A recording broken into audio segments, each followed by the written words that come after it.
Okay, hello everybody. Very exciting here to introduce you to this new kind of a little bit of a new concept for a discussion. I'll explain in a minute what this is all about. The gentleman in the hangout with me is none other than David Amerland, and I think everybody already knows who David is. Hello, David. Hello, Oleg. I'm really pleased to be here. Actually, I'm excited to do this. And as you can see, thank you. I'm more excited than you are actually by having you here, not because of the topic, but by having you here. And for those who don't know who David is, well, there's very few people who don't know who David is. It would be somebody who was born yesterday. That's one group of people. It could be a group of people who has never used Google+, which would be theoretical possibility because there's people born all the time, so it's possible. And pretty much everybody else knows who David Amerland is. So for those of you who don't know, if you don't know, then he's a, my word would be brilliant as a preface to the other words, which would be an author, as he refers to himself, speaker, and analyst. And David is also somebody I consider to be a very dear friend. Not because of, well, we'll get into that part later. But basically, it's absolute pleasure for me to have him here and have this discussion, because a lot of it has to do with, it was a small incident that occurred that actually started the whole thing, and I'll get to this in a minute. But for now, let me just quickly show you the screen to give you a little bit more information about David. So David is, like I said, he's an author, speaker, and analyst. He's been featured in, as you can see right there on the screen, in multitude of magazines. He's an author of many exceptional books, including his new one called SEO Help, which I'm about, well, I'm about 60% into it right now, and it's absolutely an amazing book. David, I know you're sitting here, but I want to say this on many levels, which I want to go a little bit into it, and I want to officially reserve the right to do an interview with you specifically to discuss the book. So today we're going to be just touching on the book. We're not going to be discussing it in depth, but it's an absolute must book in my view from what I've read so far, just from the 60% of it, for any business owner out there or anybody who wants to be either visible or more visible on the internet. I mean, this is how it would encapsulate the need for this kind of book. And also I would say that I'm somebody who reads a lot of books, a lot of technical books, and somebody who reads books on topics of internet and, you know, social media and marketing and things like that. And I'm telling you right now that it's one of these books that you absolutely must have in your library. And this is something, it has nothing to do with David being a friend or me trying to help him or anything. It's nothing to do with that at all. It really is the way it's written and the things that it mentions. It's an absolutely brilliant book. David, I can't tell you, I was thinking about that you're writing a totally different book based on our previous conversation, and outstanding job, just absolutely outstanding job on the book. The book is called SEO Help. Let me see if I can find, well, actually, here's what I'll do. I'll pull up this small section from the book here. Let me see if I can find it here. And so here's a little part of the book, and you know, you'll learn about things like ontologies, for example. And see right here, David makes it really easy. It says, it's no accident that in the field of philosophy, ontology is the study of reality, existence, and coming into being. In the fields of information retrieval, semantic search, and computing, ontology is the naming of the types, interrelationships, and properties of the entities that exist in reality or conceptually, in which define a particular domain of knowledge or expertise. You see, even with my accent and everything, it still sounds amazing. No, but seriously, folks, jokes aside, it's an amazing book. It just, like I said, we'll do an interview specifically discussing all of this, but the main thing I want to say about this book, the thing that absolutely floored me about this book, in addition to its competence on the subject at hand, which is SEO and being visible on the internet, but the absolute best thing about this book is it's written in a way where you can easily digest it. Forget about this ontology definition, which is definitely a very sophisticated way to describe it, but the book has tremendous number of very helpful, specific. It's not so much that they're just helpful, they're actually specific steps. And like it says, 20 semantic search steps. There are steps in the book that tell you exactly, point by point, the things that you need to consider, that you need to keep in mind, the things that you must do. Yes, there's definitely work involved. I mean, David is not saying anything in the book, read this book, and you're all of a sudden expert and you don't have to do anything. There's definitely work involved in making it happen. But the key is, as in any endeavor, in my view, is to take steps and know what these steps are to be able to go from point A to point Z. And that's where so many books, in my view, fail, is because they give you concepts and they give you an abstract meanings of, well, you should be on the social media and you should have a blog and all of that. Fine. So you get these things and you still don't accomplish anything because there's a lot more detail to it than just having a blog. There's a science and an art to how to write a simple blog entry of it.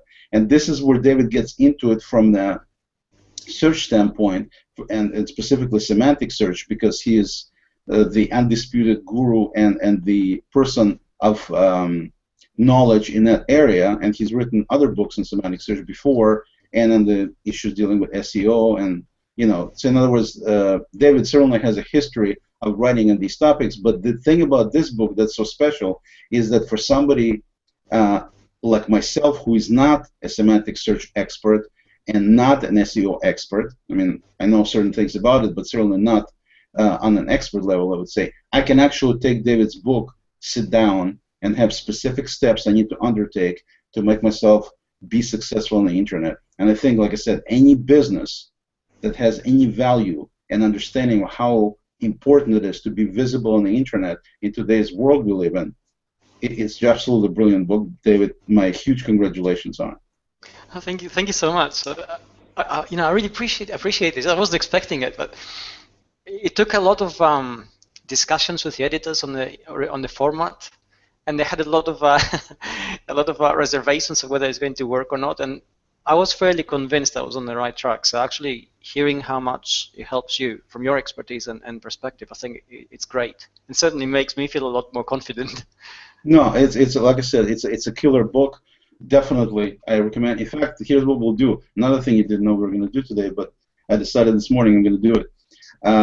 I was totally planning to buy the book, and no question about it. David was gracious enough to send me a copy. Although I'm a little bit hurt because it's not personally signed, but I'll live through it.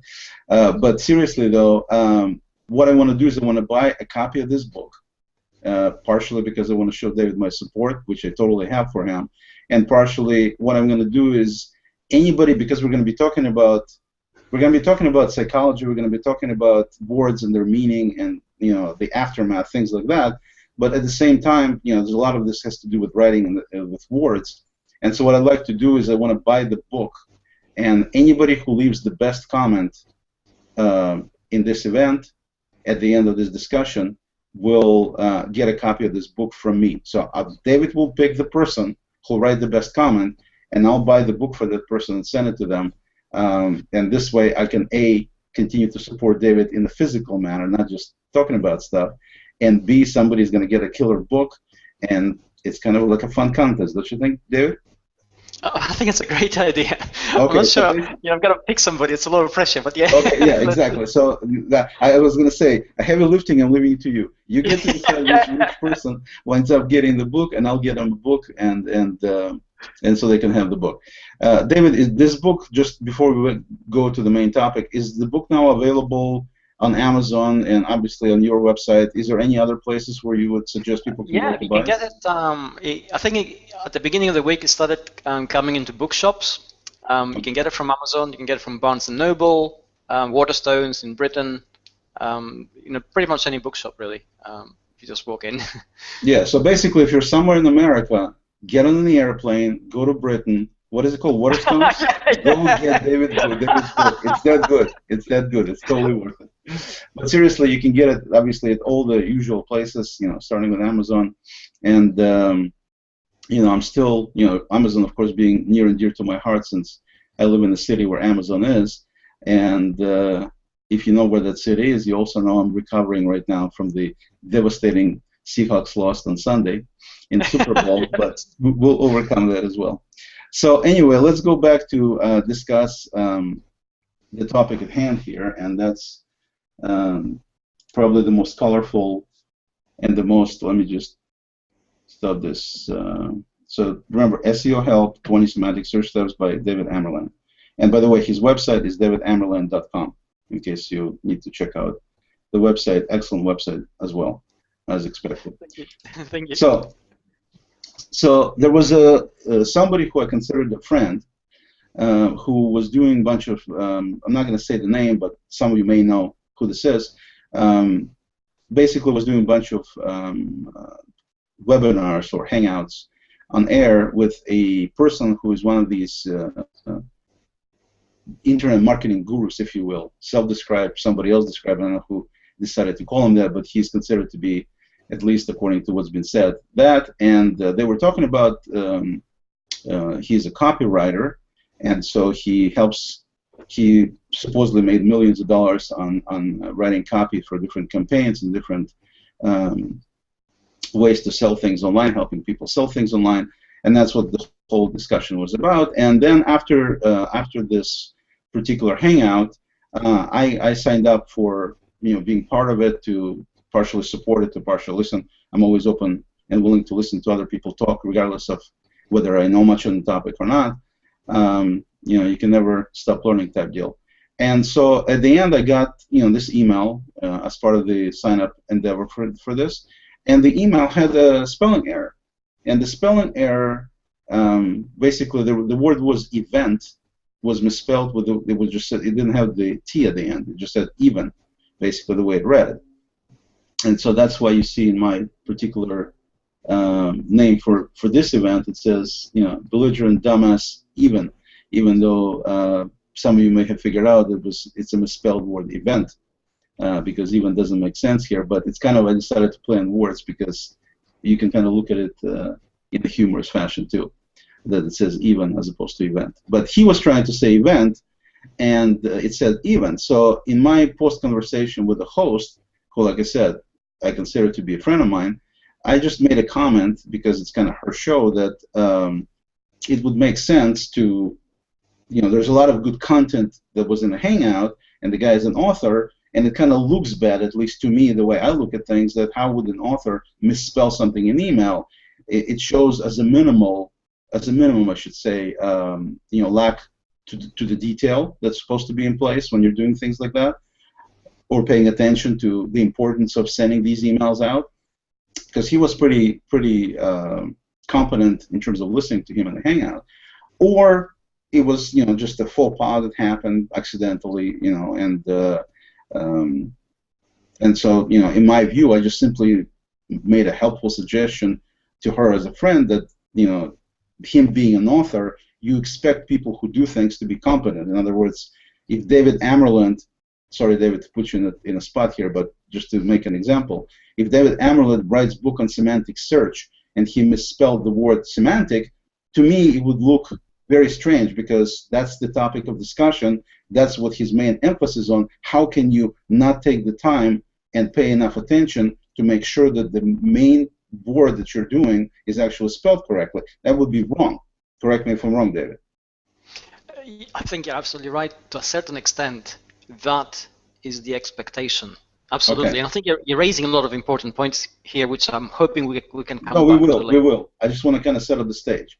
So basically, I simply make this little comment to her, to the host, that it would be good if more attention was paid to these emails, so he would look more credible by not having errors, especially somebody who is in the business of writing. So she wound up telling him this, and then the next day when they had the next one of their hangouts, he decided to pull a stunt and basically do a, in the world of neuro-linguistic programming, they call it, what do they call it? They call it to, I can't remember the term, but basically it's to throw you off. I mean, he was trying to use that as a stunt. He didn't use my name, so I'll give him credit for that. But nobody asked me to use this, and I wasn't meaning to be used as a guinea pig in an example. And so that's where the discussion came up, and he said that, somebody made a comment about the fact that, a word was misspelled, and he says, some of these words the spelling checkers don't catch. Like in this case, the word event became even, and of course even is a valid English word, so it didn't catch it. But basically, he says, he misspells things on purpose, so he kind of went into this whole misspelling thing to get people to emphasize, or to get people to pay attention to the specific things he wants them to pay attention to, and that's why he misspells them, because everybody's concentration is on that. And all of that was fine. I don't have any problems with mentioning that or saying that that this was intentional, which I don't think it was, but he was saying that it was. And at the same time, he says, then he went into the whole thing of basically calling me belligerent dumbass for saying that, which I thought was completely both unprofessional, unneeded, uncalled for, whatever you want to use as the words. Certainly left a bad taste in my mouth. Not just then, but permanently, actually. I was totally disgusted hearing that, because in my 50-plus years of my life, nobody has ever called me that, and there was absolutely no good reason. All I was trying to do is simply point out behind the scenes why this could have been done or should have been done better in terms of spelling, simply trying to help him out, not that he asked for help, he didn't ask for help, but just making a friendly comment basically on the subject. And then he comes back with this to basically try to make a point that if you make a big splash to people, or if you misspell things, and so on and so forth. And there were a number of things that he said that were, I can definitely put holes in it in terms of what was said, but it was really, the reason for this discussion today is not to go over the guy or who he is or what he does, or whether he made his millions. He made another little comment about, whenever if I made as many millions as he had, then I can come to him and talk to him about how he does things wrong and stuff like that. Basically, a very childish comeback. Like I said, I think the gentleman has some problems there. But the more important thing is my reaction to it, and this is what I want to talk to David about today, is that the reason I want to specifically talk to David, outside of the fact that he's a dear friend, and I'm always happy to talk to him in Hangouts, the reason is because David has established this persona on the internet. And when I say establish the persona, I mean it's a genuine man, because you can see when somebody is a phony and they do stuff on the internet specifically for a self-serving reason. These things do not last for too long. At some point in time, like happened with this guy, you can see where he's a phony basically in some of the things he said, some of the things he did. So it doesn't last. And me being a person who is, I gotta see to believe it type deal, you immediately lose all credibility in my eyes if I see that you're a phony. One time is all it takes for me. And I realize my sister says I'm not your usual person, but regardless, the bottom line is that I think for a lot of people it's like that, is one of the reasons we don't like when people lie to us is because as soon as somebody lies to you once, then you can never truly believe these people again for a long, long time. It's very difficult. It's very easy to lie to somebody. I mean, nothing to it. But the aftermath after somebody lies, were to be able to trust this person again, no matter how much they try to convince you that they didn't mean it and they're sorry and everything else, still you have this little voice in the back of your head. They did it once, they can do it again. And of course, all of us are capable. I mean, that's one of the deals that people always say, well, I would never do this or I would never do that. All of us are capable to be Hitlers. All of us are capable to be Mother Teresa's. It's not like some people can, some people can't. All of us can. The question is, how low do we allow ourselves to go to be able to accomplish something that is self-serving? And, you know, in the bigger abstract scope of things, we're all trying to do something that's to a degree self-serving, okay?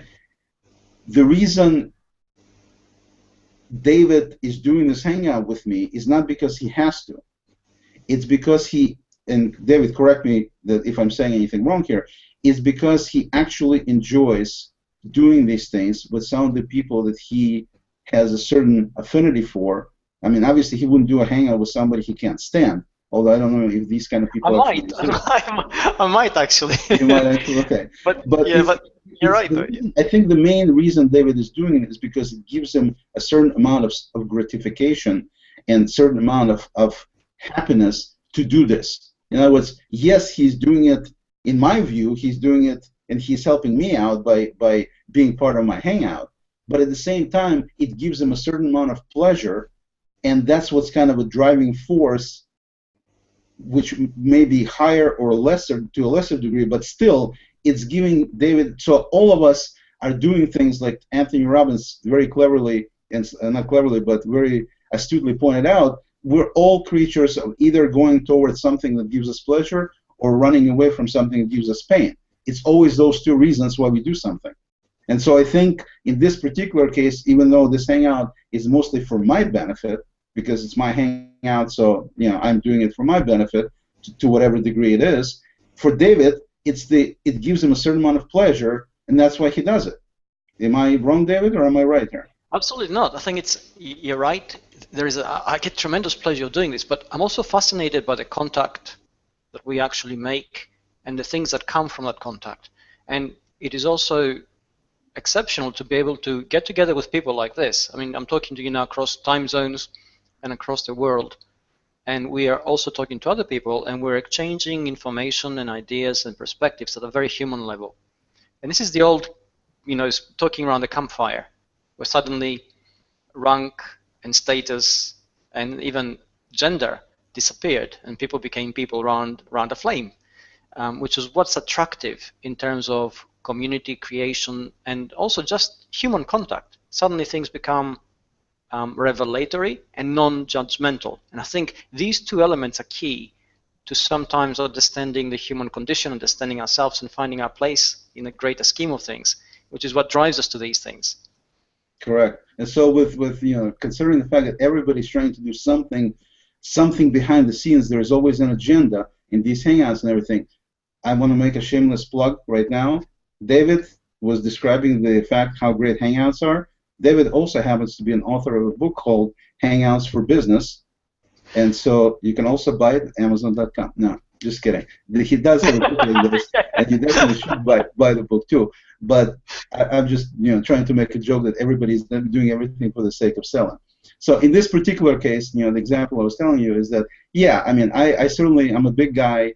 I'm not going to go home crying because somebody called me belligerent dumbass for no reason. But at the same time, it gives, the main topic of discussion today that I wanted to talk to David about and bring to forward is that looking at myself as somebody who, like I said, have read all these books on marketing and all these techniques and ideas, there is a very fine line, in my view, between there's a book, speaking of books, before I finish the thought here, there's a book by the gentleman and by the name of Robert, I think he pronounces Cialdini. Is it Cialdini? I think so, yeah. Yep. It's called, I think it's called Influence, the Art of Persuasion. Brilliant book. Even though David didn't write this one, but it's a brilliant book. And the nice thing about that particular book that I liked is that the gentleman is a scientist, and he approaches the human psychology and the art of buying and selling from a scientific standpoint, where he did a bunch of experiments with live people trying different things to see kind of in a lab tap environment almost what works, what makes people tick, and what makes people not tick. And so he writes all these different things about that how important reciprocity is and which things basically are the key elements to be able to influence people. And of course, it's always you can influence people in a good way, and also you can influence people in a bad way. So I mean, that's always on the table. And that's what I was writing when I was writing the initial post for this hangout. Is I think there is a very fine line between influencing people genuinely, honestly, to try to give them good enough amount of information and tools to buy from you, whether it's yourself or your service or your product. It doesn't matter. Bottom line is, if you do not try to make some effort into selling whatever it is that you're trying to sell, including yourself, you're not going to be selling anything. So there's got to be a potent way to be able to influence somebody. And when I say influence, I don't mean it negatively. I mean simply have them understand where you're coming from and hopefully agree with your sentiment that, for example, hiring you would be a positive thing for the company because of ABC. So in fact, you're trying to sell yourself, or you're trying to present the best case scenario for why they would want to hire you. In other words, instead of them figuring it out on their own, you need to take the time to do it. So you're trying to influence their decision of either hiring or not hiring you to obviously hire you. And that would be an example of selling yourself. But if you're selling a product, it's no different. In other words, you're trying to position the product in the best light possible, and you're trying to influence people by either buying advertising on the radio or having Xbox written on everybody on Seattle Sounders football team, soccer team for us in America. All of that is to influence you to pay attention to the particular product or service, and then hopefully after enough repetition to buy that particular product because the company is proud of it, because the company makes it, because the company wants to make money. I mean, there's nothing illegal, unethical, or immoral about making money to get ahead. I mean, one of the things I always say about the difference, even though I'm kind of a little bit putting down this American guy because he's American, if you look at it in an abstract view, at least the way I look at it, is that there's a big difference between Russians and Americans. For those that don't recognize my accent, I was initially born in the USSR, and I lived there for 15 years before coming to the country I was meant to be in, which is the United States of America. But I've seen both sides, the USA and USSR, and to me there is a huge difference if you kind of shrink it down to a minimum in terms of between how business is conducted and why America achieved, in my view, what it did compared to Russians not achieving anything. And the reason is because in America, most Americans look at the business end of it with the idea of trying to do something better. They want to come up with a better product. It does things more capably. It does things faster, better. It costs less. In other words, by coming up with a better product or service, that's how they try to advance their own happiness in life and financial status and everything else. The Russian approach was that you step on people's throats. You get ahead by stepping on somebody's throat, and that's how you wind up advancing. So the more throats you step on, the farther up the chain you get to be, unless somebody else steps on your throat harder, and then you're basically left behind. So I think that particular approach to doing business and dealing with people and dealing with business is exactly why there is such a vast difference between the quality of life achieved in the West, i.e. America, and quality of life achieved in the Soviet bloc, any of those countries, not just Soviet Union, or lack of it, I should say, because of this different approach. You cannot build a responsible, functional, reliable society, in my view, by advancing yourself by putting somebody else down.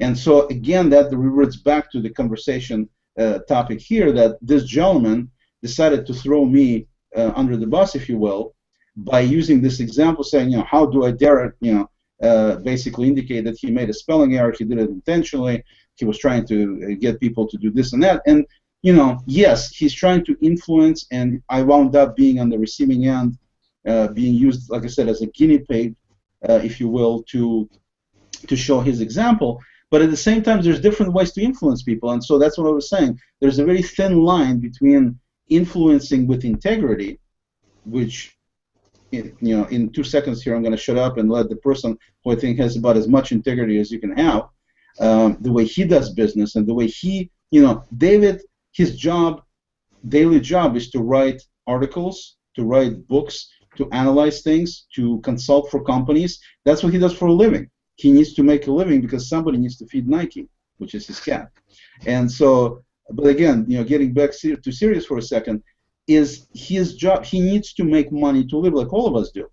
And so he needs to, in his particular case, he's not flipping burgers, he's not making clothes, he writes books, and he needs to sell them to be able to have the kind of life he wants to have. So he writes these great books, and I mean great completely sincerely, but at the same time they need to sell. So David needs to do whatever he can to influence anybody he can, just like Coke does, just like Microsoft does, to get his books out in front of people so they get sold. And then, of course, when you buy the book, then a certain amount of money goes to David, which is how he makes his living. Nothing wrong with that, but it's done with incredible amount of both astuteness and integrity from what I've seen so far. There's never a single incident that I could see or witness or be told about where David's integrity was in any way, with any kind of shadow of doubt in anybody's mind. It's always done with the utmost integrity. It's always done with utmost honesty. And that goes back to David's teachings about the fact that when you're online, if you do not, basically, if you project something phony, if you don't do the whole thing with people being able to trust you, have the trust, and have the credibility built, you accomplish nothing. You may accomplish something short term, but as a long term, it's a losing proposition. So, and like I said before, if you do screw up along the way somewhere, that may be put the kind of scar on you that you'll never be able to recover from. So the deal about integrity is huge in influencing people if you want to do it the right way. And of course, the line between that and then stepping over it and actually doing some influencing with some negativity, like in this particular case, to me, it was a very negative way to try to influence people at the expense of somebody else for no good reason, basically. I mean, that's, to me, that's doing it without integrity. And because of the fact that the guy tried to say he was doing this as a stunt to make a point to people, so they really kind of go, whoa, we didn't expect that. You know, we were here listening to you falling asleep. Now you bring this up. Now, okay, now we're totally on the ball because you made this big, use these two big words like belligerent and dumbass, and all of a sudden, yeah, we're totally with you. We're ready to buy your stuff. Come on, come on. You know, it doesn't work quite like that. But there's obviously two ways to do it, and using the second approach still has its benefits. This is what I want to open up and have David completely take over for a while. Is the line is thin. We already, I think everybody will agree with that. But at the same time, this gentleman, if you believe him, he made millions of dollars by using these techniques of deception and the opposite of integrity, if you will, to make his points, to sell or peddle, in my case, I would call it, his products, the old snake salesman approach, used car approach, that kind of a deal. And so that's what I wanted to kind of have you not only touch on, but elaborate quite significantly, David, is where do you draw the line in your view, and what would you recommend listening to all of this, knowing this example? Just basically, I'd really like to get an extensive take from you, and I'll just shut up and listen. Okay, I'm fascinated because I think in just relatively few words you laid a very dense layer of issues there. So I'm going to try and unravel them all, starting from the very basics. And there are two basics here. One is at a human level, one is at a practical commercial level. The commercial level is that essentially we all have the intent to make a living somehow, and that requires some sort of selling and buying of some description, and that never changes. It doesn't matter whether we go back to antiquity or we go 1,000 years from now. The dynamics in that are going to be roughly the same in terms of somebody has an intent, they need to get something in order to enable them to survive. At the human level, there's also a constant which we face always, and that is an inherent sense of fear.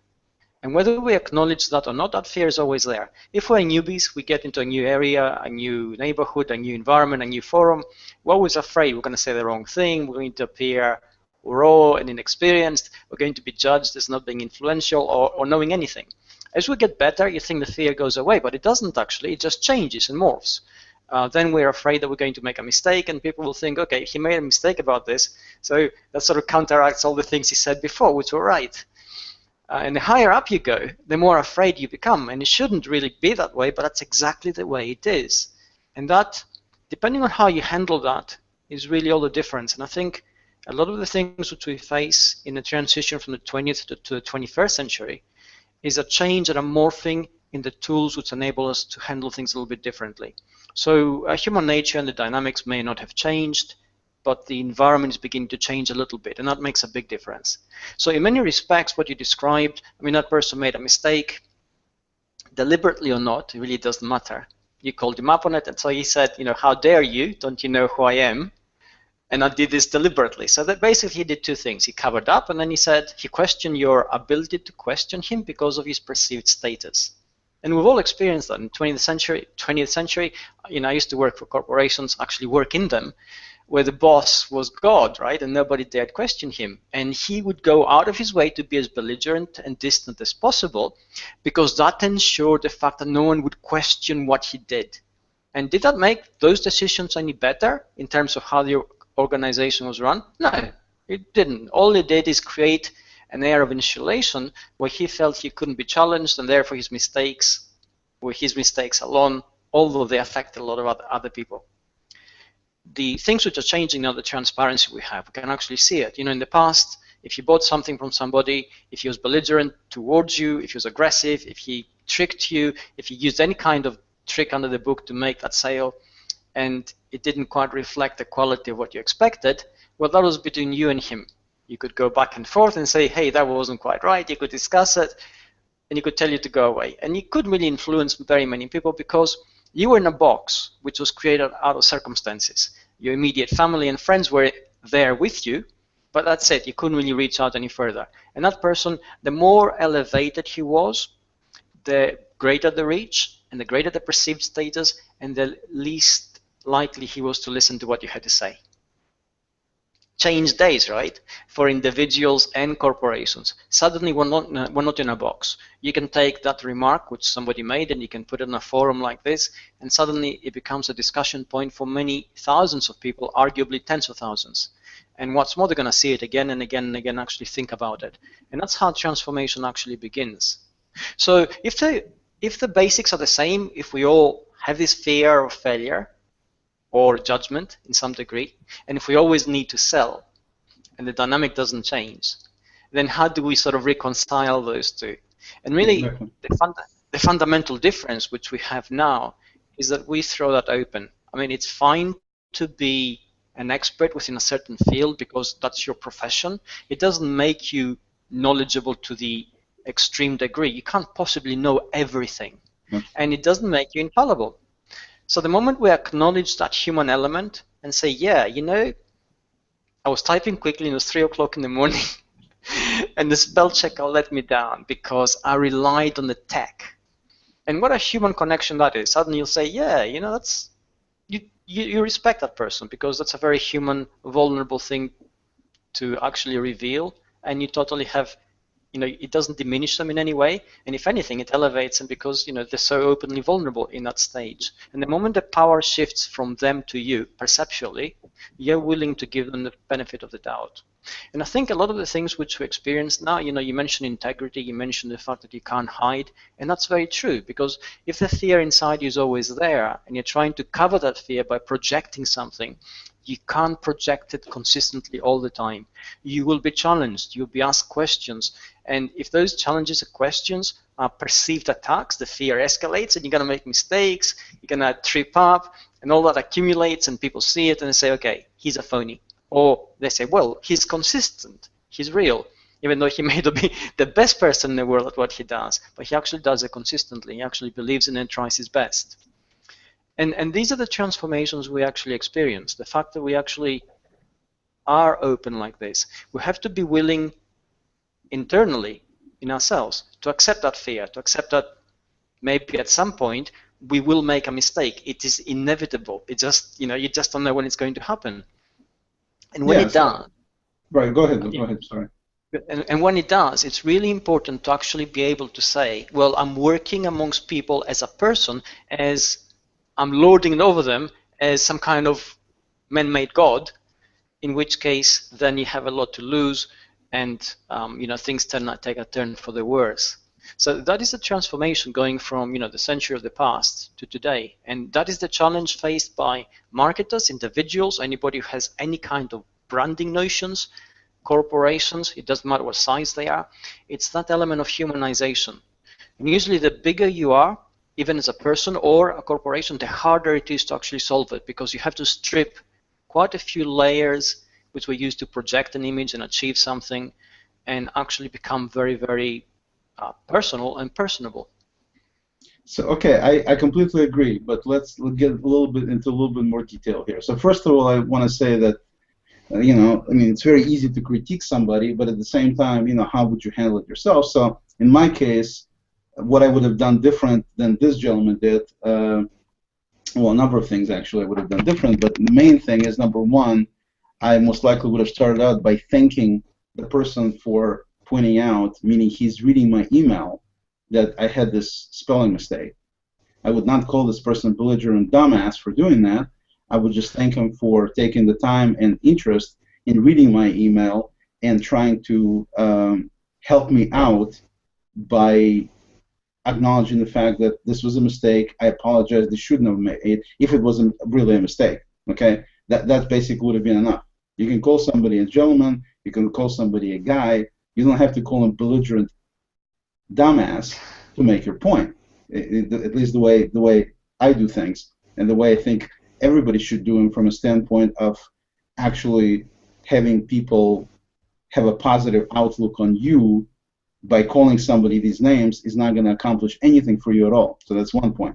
Second point, if this specific mistake was made intentionally, meaning he really meant to misspell the word for the cause of the effect, i.e., so people would pay more attention to it because that's what it is, then I would actually, in addition to apologizing, not apologizing, but thanking the person for pointing it out, would say that this was actually an intentional mistake. If you want to call it a mistake, it was, call it an intentional mistake, for the purpose of the fact that this particular word caught the attention, and this was supposed to be the focal keyword, and obviously it caught the attention of somebody who actually took the time to comment on it, and that was exactly the intent, is to try to get attention on that particular word or that particular sentence, and the fact that the person responded to it shows that the intent worked, and that's why it was done. You don't need to call somebody names to either acknowledge a mistake or acknowledge, the fact that why this was made, explain why it was made. So you still make your points. You're not losing anything. But the way it was done, the aftermath is very simple. The aftermath is that I certainly, again, not a little kid. I don't get, don't easily get offended by people who I don't even know. I mean, by those I don't get offended at all, because they don't know me, they don't know anything about me. So, it's one of those deals. But at the same time, the aftermath is very simple. I would never even consider buying anything from this guy because of this one little incident. Okay? He didn't call my name. He didn't specifically say that Oleg Moskalansky was, the belligerent dumbass who blah, blah, blah. He didn't. He just said this guy that did such and such, and then he referred to me as a belligerent dumbass. I'm still having a hard time putting these two together real quick. And, don't expect that every day, I must admit. Exactly. And this is the key point, is on this one tiny little situation, he lost a customer, number one. Number two, I'm now talking about an air, like you pointed out, that we're not living in a box anymore. But this is an example of us not living in a box and basically putting the guy in front of it. Yes, I'm not using his name because, of the obvious reasons that probably he didn't use my name either, but the net effect of what he did is very evident, because I didn't want to make this conversation about him. I wanted to make the conversation about the cause and effect and the aftermath, where A, I would never buy anything from him, B, I would never recommend him to anybody. Okay? I mean, he's definitely not going to get any recommendations from me. I realized that he is the guy who has, I don't know how many followers he has, but he claims he made millions of dollars and everything else. I can guarantee you he does not have around 400,000 followers that David Amerland has, and there is a reason for it. Okay, and the reason is because of the character, the attitude, and the approach. It's not because you happen to be so amazing in terms of going out and getting all these people to follow you, which actually I worded it wrong. That's exactly why they're following you. But it's not because somehow you coerced them into following you. That's what I was trying to get across. It's not that you used any potential techniques and ways to be able to have them follow you. They follow you because of who you are as a character, as a person. What kind of character, I should say, not as a character, but what kind of character you project, what kind of things you bring to the table in terms of their needs. Because, again, it's always the old, as they call it, WIFM. What's in it for me? That's how everybody looks at stuff, whether it's they're helping somebody or they're trying to get something from somebody. It's still, to a degree, they're doing it for their own self-satisfaction. So the point here is they're following you for what you're bringing to them, which is what they're looking for. Okay? and they're not following him for the same reasons, obviously. But this is the clear example here. If you want to look at the numbers, even though they don't say everything, it's certainly a good tell. And what I'm trying to get to is because of the fact that some people who use these techniques definitely are successful, they definitely make money. You can fool somebody, pull one over their eyes and everything else. What do you suggest people do in terms of keeping their integrity and their genuineness and not having this kind of effect like he wound up having with me, but instead do the positive and wind up being like you are, as an example? Well, I mean, you're getting into really complicated ground here, and I love the questions you brought here because they're not easy, and certainly we should address them.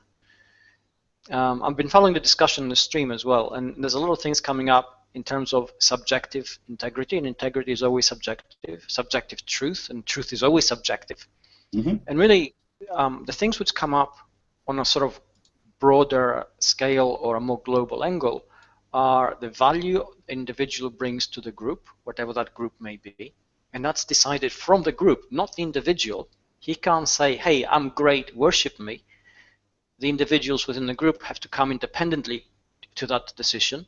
And then also the perspective which is applied to any kind of situation. And I think, Oleg, you mentioned before that you operate differently. And the thing is, you operate from a different paradigm. You operate from the paradigm of a very 21st century connected world where it doesn't matter what you say about yourself. What really matters is how you're perceived in terms of your impact on other people, and also what value do you bring to their lives. And this goes, although it is again a very self-serving way to operate, it is also a very cooperative way to operate, because instead of saying, this is me, I'm big, you can't even question what I say, worship me, which goes back to the Pharaoh time, we go into the world of today where you say, hey, this is what I think, and I think this has great value, and let's discuss it. And the moment people are able to actually discuss this intelligently and make their own decisions, then they can say, hey, Oleg is a great guy, I'm willing to listen to him. Or Oleg doesn't know what he's talking about, I'm not going to listen to him.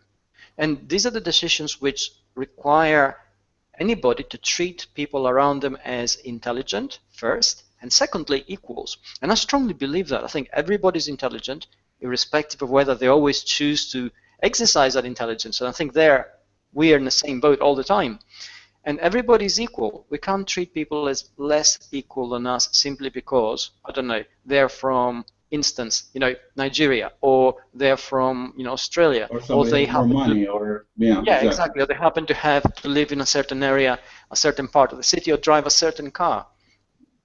These are all superficialities. They're symbols like, the headdress of the tribal leaders, which don't really serve us very well these days. And I think, we need to actually apply that kind of logic to our connectivity, and we should expect it. We should expect people to treat us intelligently. If they're down to us, if they're treating us, like morons because they're using marketing tricks, which we can actually see, mm-hmm. then you think, okay, if that's the way you think about me, then obviously you're not really willing to go the extra mile to produce something of high value, because that's really hard work. And if you're using tricks to make me buy a product, for instance, then it's unlikely that what you're actually selling is going to speak for itself sufficiently for me to recommend it, which is why you're sort of resorting to this. So these are all these implications and layers, which again they're part of the remnants of the 20th century. We're beginning to divest ourselves gradually and slowly.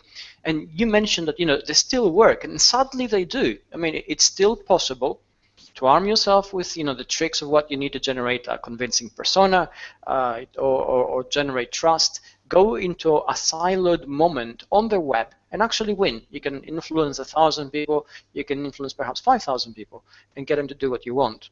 The thing is, they work only for a short time. You can't get away with it for very long. We as individuals are very good at actually seeing these things, and we can assess them. We are highly connected, very voluble, and we discuss things. So eventually it catches up with you, so it's a very short-term or short-lived strategy. If you're in it for the long term, you really need to be consistent in who you are, which means you really need to understand who are you. that's a very difficult question for many people to actually work out and come down to. And then you need to understand, okay, why do you do things? Or why are we having this hangout? Why do we pour so much energy in so many online discussions? We do make any money from those discussions? No, we don't. Do we get some reputational value? Probably. But also, what do? We make connections. We create value in that connectivity. We create an entire personal web, if you like, which then has some kind of impact elsewhere in terms of our professional or personal lives. But that takes real time, real effort, and the operative word here is real. You can't fake it consistently for very long. People know, you get tripped up, and it begins to accumulate, and then the whole thing goes down in flames. Absolutely, yeah, and that's what I was going to actually mention next. Is that I think one of the things that you always certainly preach and stuff is that the fact that you need to be, the integrity part needs to be in place, because that leads to, and that credibility leads to trust, which is an absolute essential for anything you're going to do with anybody business-wise. If they don't trust you, they're not going to deal with you. I mean, it's as simple as that. And so to get to this trust level, basically you can try to fake it in some way, but like you said, you're going to fail at some point in time, and then you're up in flames at that point. There's no coming back. I mean, you can't walk it back anymore. And so the thing to do is to just, I think the best answer is for everybody to be themselves. Some people may like you, some people may not. You cannot always please everybody. I was just talking to my son yesterday, and we had this discussion about, speaking of writing, in his last semester's grades, teachers pointed out that he's doing fine, with small exception that he needs to improve on his writing. Okay, and so we talked about what are the ways we should do with what potential tools we could use, who we need to talk to, just kind of discussing it in a productive manner. Not the Russian approach where he gets beat up by a belt so his grades get better, but actually productive discussion to try to get it better. And it doesn't need to be significantly better; it just needs to be somewhat better. But since we're on the subject of writing, but the bottom line here is that different people, the two teachers that we spoke with from his teachers that do writing, both came up with different answers as to what they think he should do in terms of what he needs to improve on.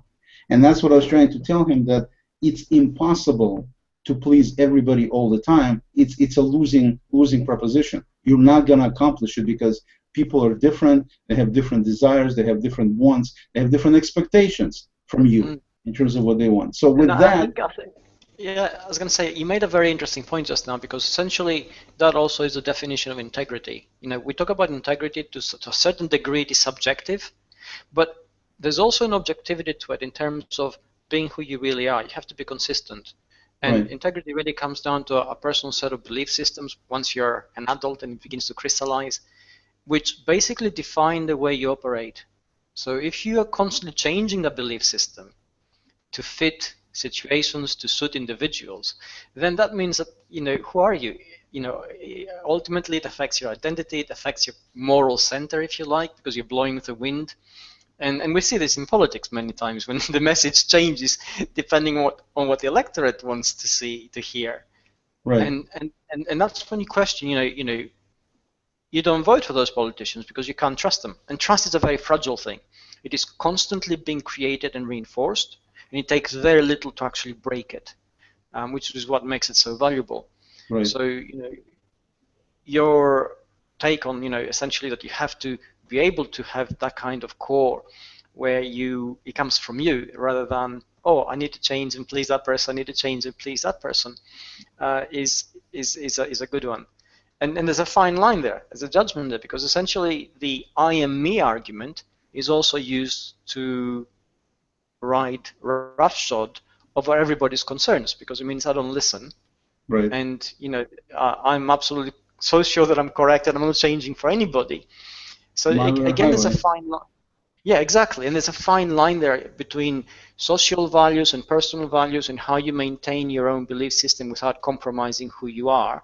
But at the same time, you also take as many people into account as possible, and certainly try to project as much positivity as possible, because I think simply being negative whether it is for negative sake or because you're trying to externalize whatever is bothering you at a very deep level, that is just negativity. It just hangs out there. It doesn't actually do very much except perhaps poison the atmosphere.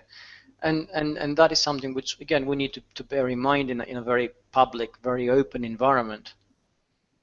Absolutely, yeah. I think the key is, again, for everybody at least to try to be what they are, as genuine as they are, with, at the same time, with an open mind enough to not consider themselves to be the utmost, that I am what I am, like you were saying, and that's just the end of it, and live with it or go away. You need to be open-minded, because if the relationships, always, in my view at least, they need to be two-way streets as far as I'm concerned. That there's always needs to be give and take. If you're in a relationship where everybody keeps taking and you're keeping nothing but giving all the time, that's not a good relationship. It's not going to work.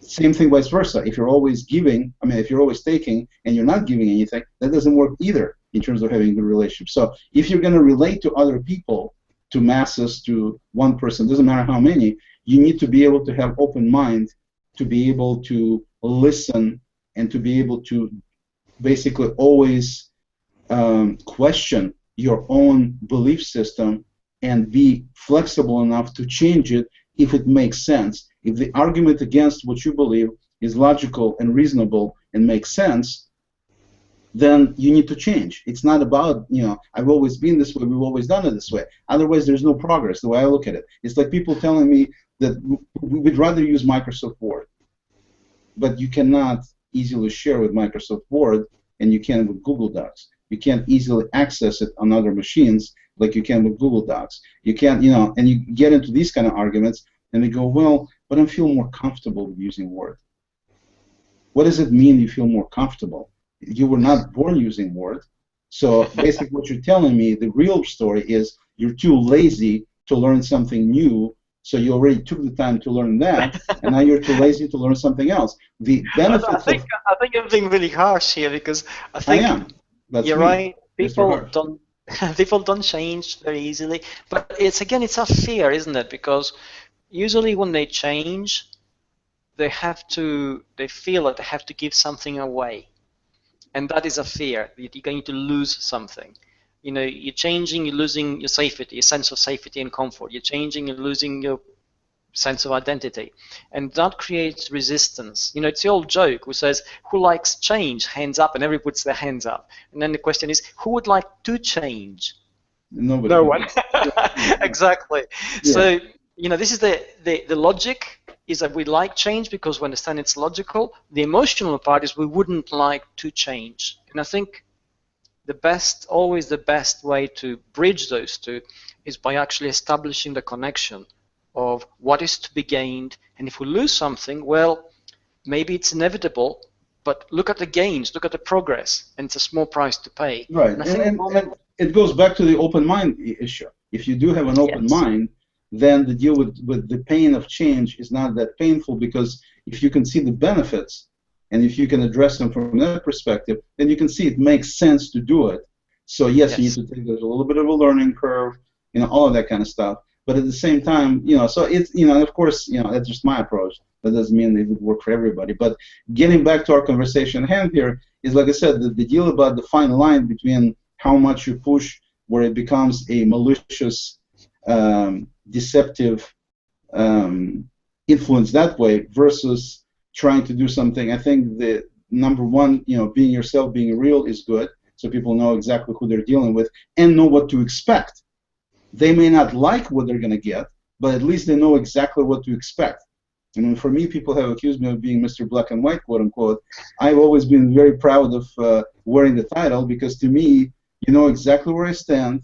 You may or may not agree, that's a separate subject, but at least you know exactly where I stand. There's not going to be any surprise in dealing with me where you expected this based on years of knowing me, and now I pull some kind of a totally different stunt. Not going to happen.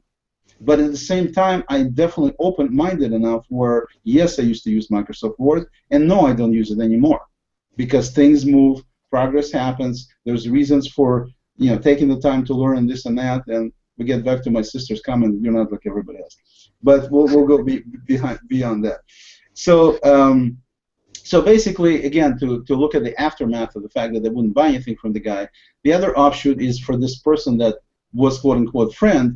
Later, she told me that I just hope when I told her about my displeasure with the fact that this was done like that, then because like I said, there was nothing malicious or negative intended by me in terms of me making a comment to her. It's not like I made it in a public way or anything like that, or tried to sabotage her efforts in any way.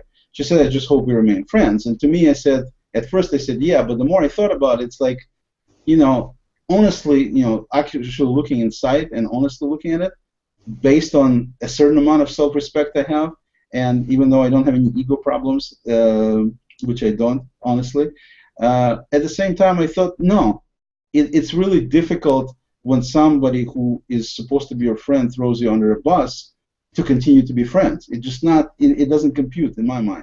And so, completely unintentionally so, she wound up creating this environment and not handling it. I think part of the problem that she had was she didn't handle it the way she should have handled it. Just saying, I hope we remain friends, that doesn't do it. That's still not good enough. And so, the aftermath, I think what the takeaway here is, putting me aside for a minute, or permanently actually, and just talking about it from the business standpoint, is people, you need to watch what you're doing in terms of who you're throwing under the bus, if you will, or what tactics you use, if you're being yourself or you're not being yourself. All of these things play a role, I think, in people's perception of both you, your business, and eventually the aftermath, meaning will you maintain the relationship with somebody, or will you be breaking it for the sake of maybe a few dollars, but you're losing, everybody knows that getting new customers is far more expensive and more difficult than keeping the existing ones. And so the customer service end of it winds up being, forgetting the friendships and all of that stuff, just the fact that you wind up alienating somebody, it may potentially be actually more harmful to your business versus the few benefits you got by using this technique. So I think using high integrity approach to sales is far more beneficial in the long run than using a deception and short-term gains approach. David? I think that's absolutely right. I think that's the biggest takeaway, and that's the biggest transition we've had over the, going from the year 2000 onwards, and it's continuing to challenge us because we have never quite worked out all the rules, and every time we come up against a situation, it comes up again and again. So I think it's important what you said. It's important to keep in mind the relationship. It is a true relationship, even if it's with a customer. These days, you can't afford to send a potential customer away or have an existing customer become an enemy, because there's nothing to be gained by that. So essentially, it's always worth investing in a relationship. It's always worth listening and responding after having listened in a way that is respectful. And certainly, ultimately, your personal values have to inform and guide your professional ones. Right. And if they don't, then you're wearing two faces. You're in public, you're one thing, and in private, you're entirely another. And that's not going to work. You really need to sit down and think how you're going to work out and reconcile those two. Yeah, and when it comes to reviews, speaking a little bit about reviews and things like that, I mean, you're always going to have people, are people, as many songs say, and you're always going to have people doing all kinds of stuff, not because of any particular good reason, but just because they can. And technology certainly allows you to do it. So one of my clients, was asking me, we got a couple of these bad reviews. Their rating, I think, is pretty close to 5.0 on Google. And so my answer to them was very simple. I said, number one, you can certainly try to engage the people who are very negative. Well, it was one of these deals where a couple of reviews were negative, erroneous, not erroneous, that was the right word to use. They were not true. In other words, the things that were said about, like somebody's made comment about the item being stale, and this is something, this happens to be a bakery, and obviously it's a major negative to say about a bakery that has a stale item in it. And the fact is that the owner almost in not in tears but close to that told me that we bake these things brand new every single day. Everything at the end of the day is given away to charity for anything that's left over. So all of these are made every day. How can you make a stale piece of bread, David? Do you know how to do that? how can you actually make a stale piece of bread? You can't. And so No, you can't. You're right. if you're actually creating this on a daily basis, like they do, and I know they do, so that's why it was so painful for her to read this, because it's basically a lie, but it's a review on the internet that anybody can read and obviously take whatever they want to take away from that. And so my answer to her was, maybe you have a better suggestion, is just talk to your customers. Vast majority of your customers love you already, so that part is working just fine. You're doing the right thing. You wouldn't be in business for as long as you have if it wasn't the case. That's number one. So, you know, there's no self-esteem issues there for business. Number two, simply talk to the customers who are coming there all the time and simply ask them to write reviews. Vast majority of them, if not all of them that you ask, are going to write very positive reviews, completely obliterating anything that anybody said negatively, overwhelmingly so. So basically you accomplish what you need to accomplish with driving your rating up the way you want it to be up, having positive, nothing but positive reviews mostly, by using the simple tactic. You're not trying to get back and say that, you know, this belligerent dumbass, you know, said that we have stale bread. That doesn't accomplish anything. It's basically little kids throwing rocks at each other. It doesn't do anything. But if you actually do this other more positive approach, you're saying, okay, you got all these customers coming in, we should simply just ask them to write reviews for us and leave it at that. They don't need to write good reviews. You don't need to tell them what to write. They write whatever they want. You just encourage them to write. Because of your success and being so overwhelmingly positive in the eyes of so many, that's going to take care of the problem by itself. Do you agree or disagree? I do, absolutely. And I think engagement is always good, and sometimes a bad review, given honestly, can provide the stepping stone necessary to project the values of the company in a way that they wouldn't before. I mean, you said, you know, they bake fresh batches every day. What a great discussion point. We say, you know, we actually do this, and many others do not, and we put a lot of stock into this. So we're really surprised by what happened here in your perception, and we would like to explore it further. I think that kind of discussion on the web goes, or in any public forum, goes a long way towards establishing those necessary trust lines for the company and the brand. You know, in no situation anybody expects people or companies or brands to be perfect. We know they can't be, because we aren't. We know we're people.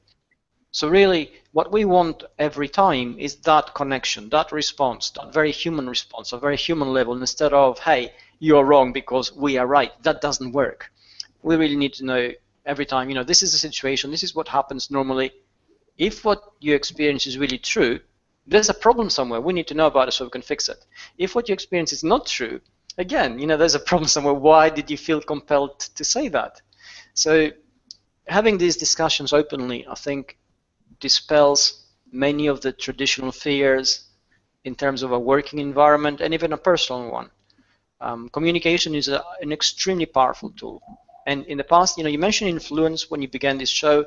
And influence has a very negative connotation because somebody's trying to use some kind of technique or trick to influence somebody to do something which they may not want to do.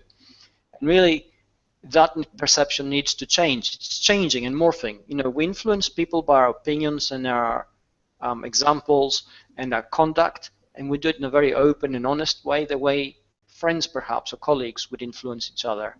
And that's the best way to gain influencing power, if you like.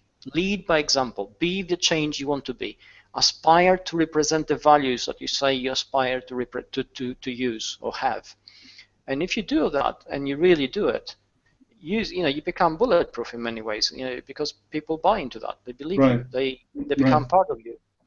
Yeah, like I was saying, it's influence with integrity and honesty versus manipulation with deceit.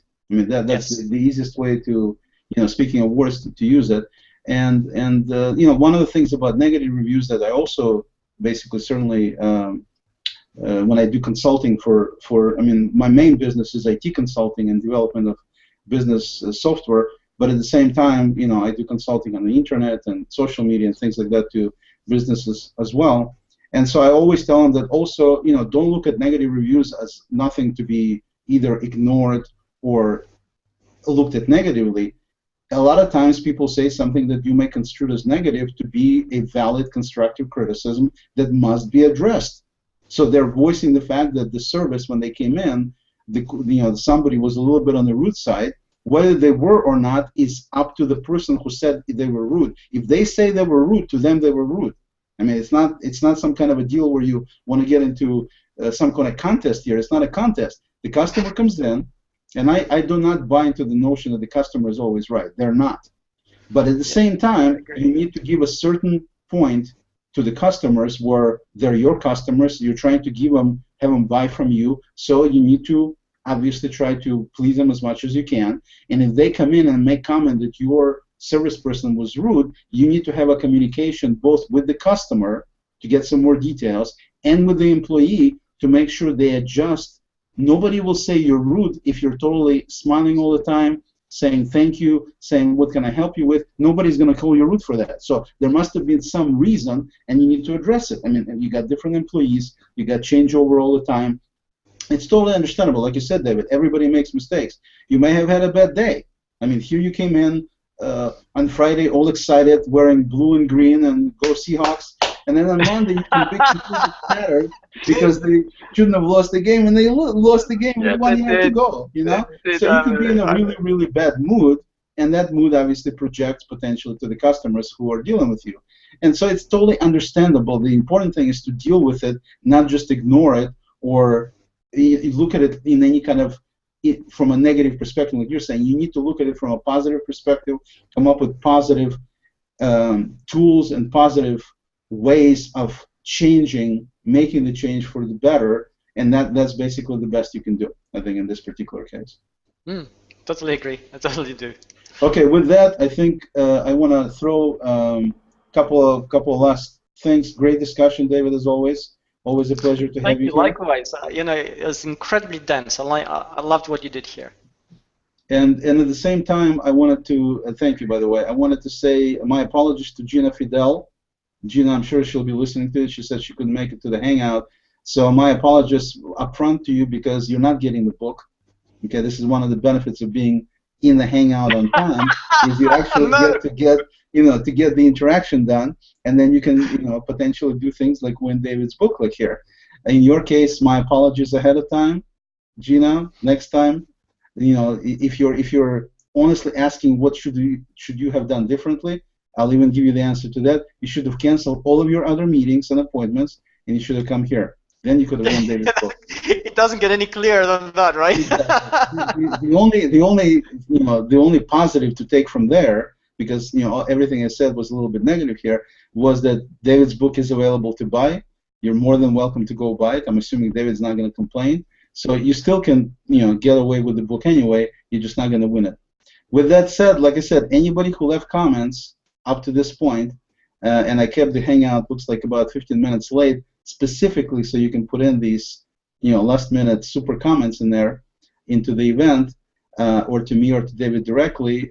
David will pick the winner at some point convenient for him, hopefully within the next day or so. I don't know what David's schedule is. Yeah, I'll do that within a day. Hopefully, and then we'll publicly, I'll get you a copy of the book, and we'll take care of that part. But again, David, thank you immensely for the wonderful discussion. David, thank you very much. It's called SEO Help, as you can see right there on the screen. 20 semantic search steps that will help your business grow. And I highly, highly, highly recommend you get a copy of this book. And I'm definitely going to be distributing this to a bunch of my clients because a lot of my clients ask, they want to be, they try to be self-sufficient to a degree. And this is a whole separate discussion that we're not going to discuss here right now, how to accomplish or not accomplish such. But the bottom line is there's plenty of business people who want to be able to do this on their own. They may need some initial guidance to learn how to use some of these tools, how to use Google+, how to use Hangouts, how to do these kind of things. And so for that, I can certainly help out and get them going with that. But then later on, they want to kind of take action on their own. Because one of the things that happens in business all the time, I don't know how many people acknowledge it or not, I certainly do, is that business people are very knowledgeable about doing the business stuff, whatever business they're in, but they're not very knowledgeable about any of the social media and things like that, because if they were, they wouldn't be doing the business they're doing. And so it winds up being a situation where on one hand, they don't know how to do this stuff, but on the other hand, they know how to do their business thing, which is something me, being their consultant, whether it's for IT or social media, I don't know anything about fixing car tires or sewing clothes or anything like that. In other words, or baking bread for that matter. I can eat it. I know how to eat it, but I know how to make it. So it's one of these situations where you really need a synergy between both the tech people and the business people to come up with the end result. And a lot of times it winds up being problematic because of time and cost and things like that. So some business people want to address things on their own.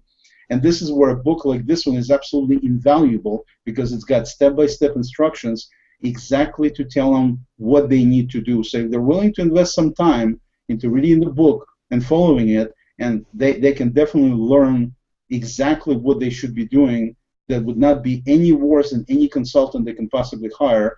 And if they want to take action into their own hands, this is an excellent reference for them to have and resource for them to have to be able to do so properly and to do it the way it should be done. So again, excellent book, David. Congratulations. We'll have another hangout speaking about nothing but the book.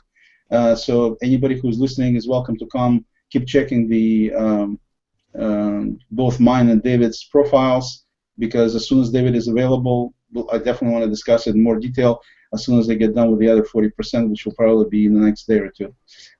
So again, great book, David. Thank you immensely. Always a pleasure. And thank you, everybody, for listening. Until next time. Take care.